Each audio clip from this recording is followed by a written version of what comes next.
Ызғырық жел мұнда көкке шаншылған қарлы шыңды ұйқысынан оятып, әбден мазасын алғанға ұқсайды.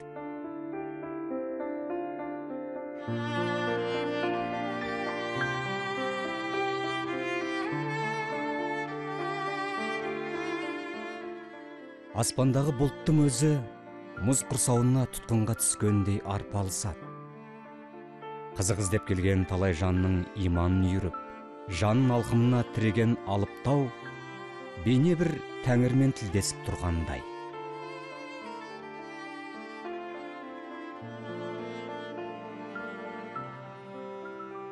Бұл даңқы жер жарған қарлы шың хан тәңірі. Оның асқақ тұлғасынан құдіретті ұлылықпен қатар ажал шақырған қауіп пен қатерді, қайталанбас сұлулық пен қорқынышты, үрейді сезін аласыз. Бірақ осы бір адамның қарама-қайшы сезімдеріне жан бітірген көрініс кенет бетіндегі өнер туындысы екеніне сену қиын.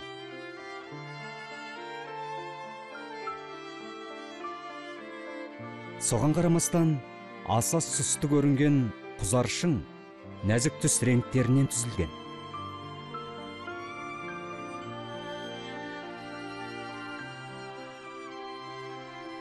Қауіп пен қатерге толы сапарларынан мәңгілік азық болар рухани қазына жинаған суретшінің бұл көріністерді кескіндеп отырып та ғажайып шабытқа бөленгені анық.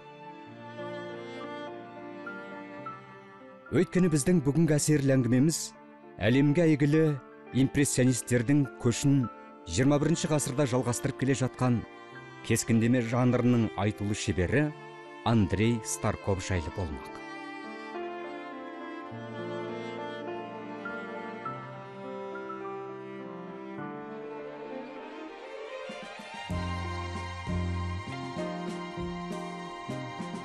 Ол 1957 жылы Асқақ Алатаудың етегіндегі сұлу қала Алматыда дүниеге келген.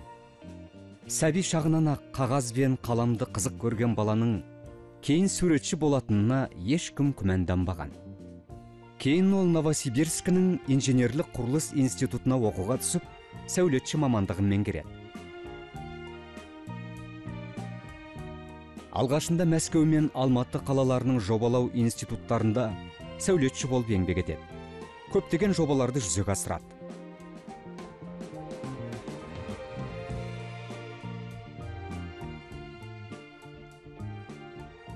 Алайда оны басқа сәулетшілерден ерекшелендіретін бір қасиеті көңілін толқытқан көріністерді қыл-қаламның құдіретімен кенеп бетіне көшіре білетіндік еді.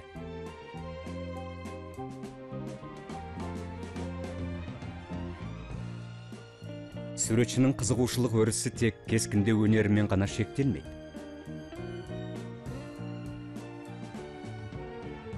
Ол табиғаттың ұлылығына, сұлулығына табына отырып, талай мұз құрсанған шыңдарға ту тіккен альпинист.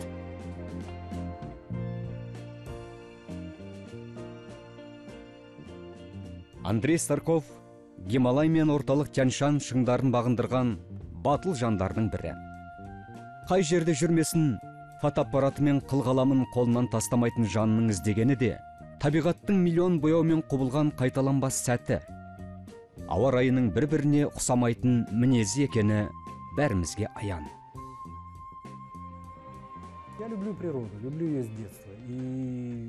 Мен табиғатты сүйемін.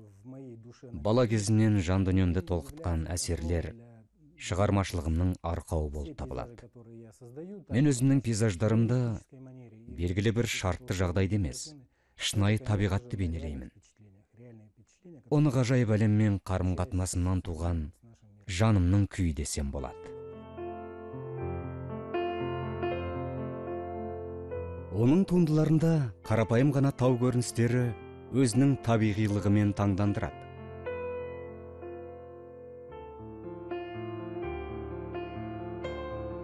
Бір сәт суретші аспандағы күнді де, жер мен желіп бара жатқан бұлтты да, таудан көшкен қарды да өзінің ырқына бағындырып алатындай көрінеді.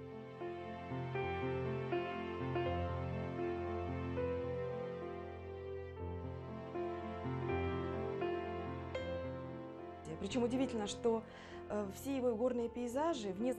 Бір таңғаларлығы, оның пейзаждары шағын көлемді немесе бүкіл бір қабырғаны алатындай үлкен, монументальды болғандығына қарамастан, ол табиғаттың өзіндік күйін жеткізуге ұмтылады. Суретші өзі көзімен көрген табиғат ғажайыптарын өзінің дүние танымы, шығармашылық көзқарасы тұрғысынан кенепке түсіреді. Через призму собственного творческого мировосприятия воплощает в своих холстах.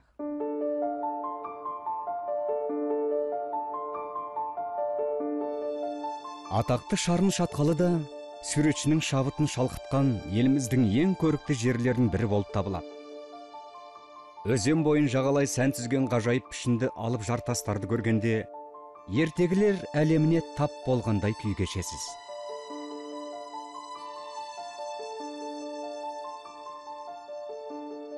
Тылсым сырға толы алып ескерткіштер, күндіз адам аяғы басылғаннан кейін жан бітіп, өз өмірлерін бастайтындай көрінеді. Мысалы, бұл жерде бір кезде теңіз болғандығын шөгінділер мен ұлу қабыршықтарынан түзілген тау жыныстарынан аңғаруға болады.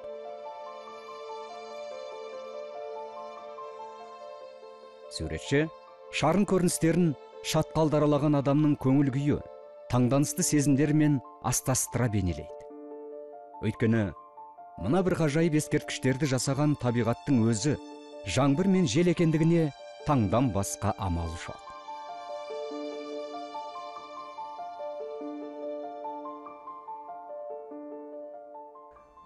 Большая часть моих работ это впечатления, полученные мной от природы Казахстана. Менің біраз шығармаларымда Қазақстан табиғатынан алған әсерімді бейнеледім. Қазақстан кең байтақ, алуан түрлі табиғат кереметтері бар ғажайып ел. Олардың бәрін өз көзіңмен көріп танысуға, тамашалауға бүкіл өміріңнің жетпесі анық. Осы кереметтердің бәрін бірде-бір суретші кенеп бетінде кескіндеп бітіре алмайды. Біздегі биік тау мұздақтары, орталық Тянь-Шань шыңдары, Іле Алатауының көркі қарасаң көз сүріндіреді. Ал егер Маңғышлақ, Каспий жағалауындағы әппақ борлы таулардың тақ ортасындағы үстірттен қиялға сыймайтын табиғат кереметін көруге болады. Мысалы, Бектау, Алматы маңындағы Шарын шатқалдары сөзбен суреттеу мүмкін емес сұлу жерлер екені бәрімізге белгілі. Андрей Старков пейзаж жанрында алуан түрлі геометриялық жолақтар мен сызықтарды, түрлі кескіндерді пайдалана отырып, фантастикалық мазмұнды туындыларды жиі сомдайды. Суретші мұнда да түр мен түсті, кескін пішіндер мен мінсіз үйлестіреді. Суретшіні фрагменттік көріністер қызықтырады. Өйткені ол бұл дүниелерді композициядағы шаршы тәрізді терезелердің ішінде орналастырып кескіндейді.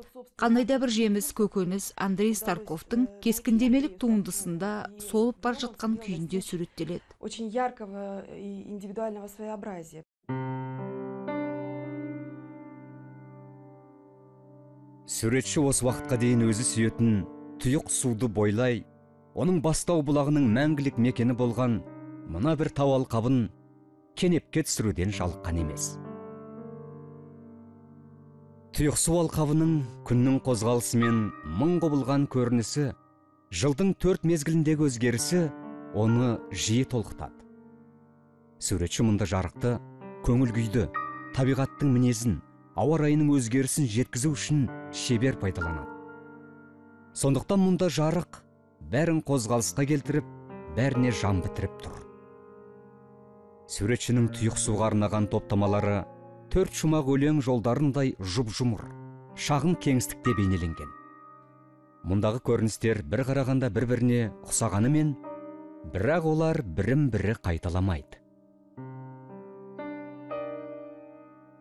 Все мы часть природы. И осознавать себя частью этого мира, причем буквально... Біз бәріміз табиғаттың ажырамас бір бөлшегіміз.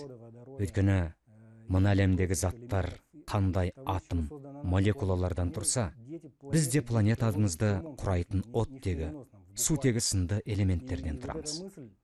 Біз осы планетаның, осы табиғаттың шын мәнінде баласымыз.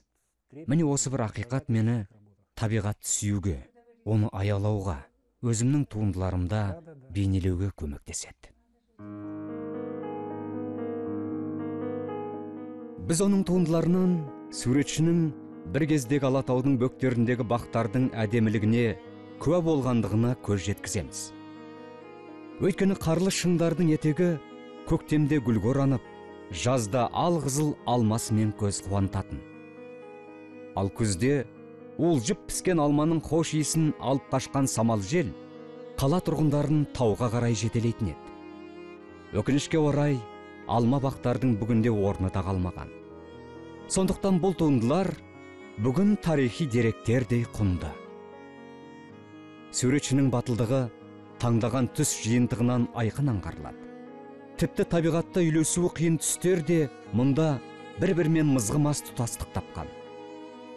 Мұндай көркемдік шешімдер натюрморт жанрынан айқын байқалады.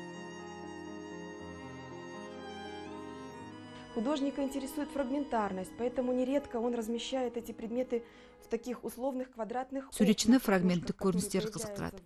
Өйткені ол бұл дүниелерді композициядағы шаршы тәрізді терезелердің ішінде орналастырып кескіндейді. Қандайда бір жеміс көкөніс Андрей Старковтың кескіндемелік туындысында солып бар жатқан күйінде суреттеледі. Суретші бұл күйден де өзіндік қайталанбас эстетикалық әдемілікті көреді. Өмірдің өшуін кескіндеу суретші үшін қызық әрі маңызды. Угасание жизни, как краткий момент, который художнику интересно и важно запечатлеть.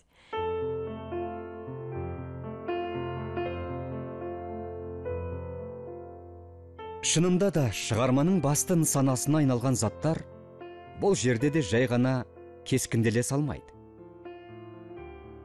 Мұнда әрбір дүние өзінше даралана, мәңгіліктің, өмірдің, табиғи болмыстың ажырамас бөлшегіндей бейнеленеді. Мысалы, оның натюрмортында асқабақтардың жанында түз-түсімен мінсіз жарасқан кесіртке бейнесі, баклажан мен патиссондар құмырамен үйлескен. Суретшінің эстетикалық тағылымы кімді болсын бей-жай қалдыра алмайды. Ал мұнда қаз-қатар тізілген шөлмектер хорда ән салған адамдарға ұқсайды. Бәрінде тіршіліктің жаны, жылуы бар.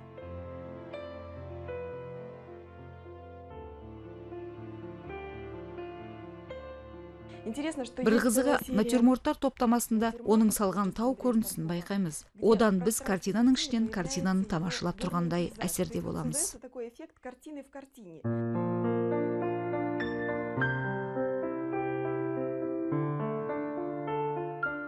Я, мұнда да заттар бір-біріне үнсіз тіл қатып тұрғандай көрінеді. Осы бір сезім туындыда кескінделген заттарды байланыстырып қана тұрған жоқ. Тіршіліктің мәңгілік бірлігін баяндауға ұмтылған.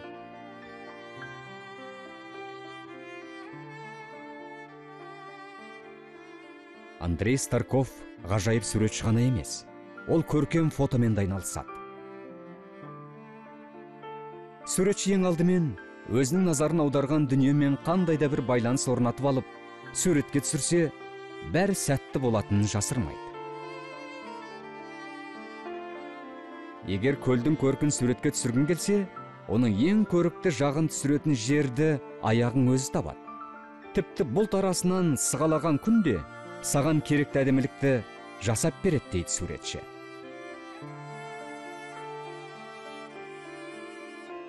Әрине, табиғат пен ұлы үйлесімде өмір сүретін адам ғана осындай таңғажайып нәтижеге қол жеткізе алуы заңды құбылыс.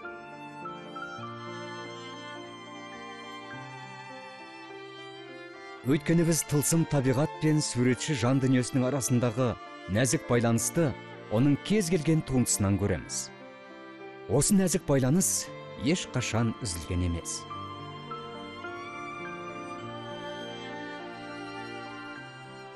Алайда адамдар көбінесе айналасындағы дүниенің жанды екендігін мойындағысы келмейді.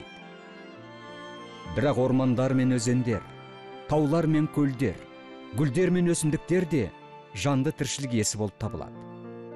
Олар өздерінің сұлулығымен, жан жадыратар құдіретімен, хош иіс, ғажайып балғындығымен бізге тіл қатады.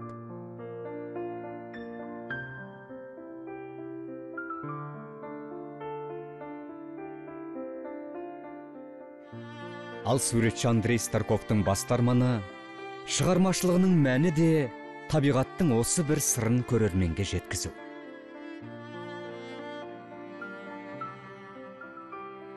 Сондықтан суретші өзінің теңдессіз туындыларымен қай уақытта болмасын адамзатты әлемнің сұлулығына табындыра, табиғат ғажайыбын кескіндеуін жалғастыра бермек.